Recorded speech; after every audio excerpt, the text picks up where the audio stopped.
নমস্কার, পিবিকে রান্নাঘর থেকে সবাইকে স্বাগত।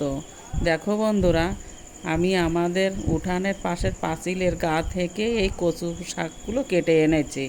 তাই আমি তোমাদের কচুর পাতাটা রান্না করে দেখাবো। কচুর পাতাগুলো বেছে ধুয়ে ছোট ছোট করে কেটে রেখেছি। কচু শাক রান্না করার জন্য এখানে আছে থেতো করা রসুন, পেঁয়াজ আর লঙ্কা কুচি। এবার কড়াইতে সর্ষের তেল দিয়ে দিচ্ছি। এটা কিন্তু একদম গ্রামীণভাবে রান্না। তারপর দিয়ে দেব দুটো শুকনো লঙ্কা। তারপর দিয়ে দেব কুচিয়ে রাখা পেঁয়াজ আর থেতো করা রসুন। দিয়ে দেব স্বাদ মতো নুন। এবার দিয়ে দেব হলুদ।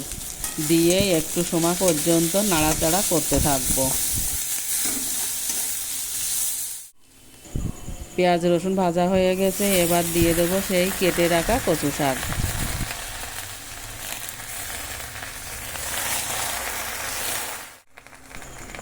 এবার সেদ্ধ হওয়ার জন্য একটু ঢাকা দিয়ে দেব।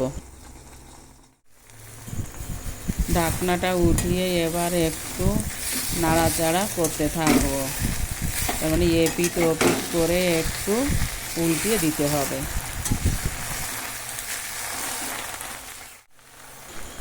এবার দিয়ে দেব কুচানো লঙ্কাগুলো, দিয়ে আরও একটু ঢাকা দিয়ে দেব সেদ্ধ করার জন্য। দেখো বন্ধুরা, কচু শাকটা সেদ্ধ হয়ে গেছে, কত সুন্দর দেখা যাচ্ছে, সবুজ সবুজ হয়ে গেল আমার কচুর পাতা ভাজা। এবার আমি অন্য পাত্রে উঠিয়ে নেব।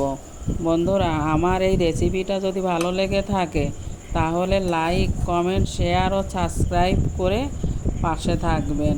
নমস্কার, আবার দেখা হবে অন্য কোনো রেসিপি নিয়ে।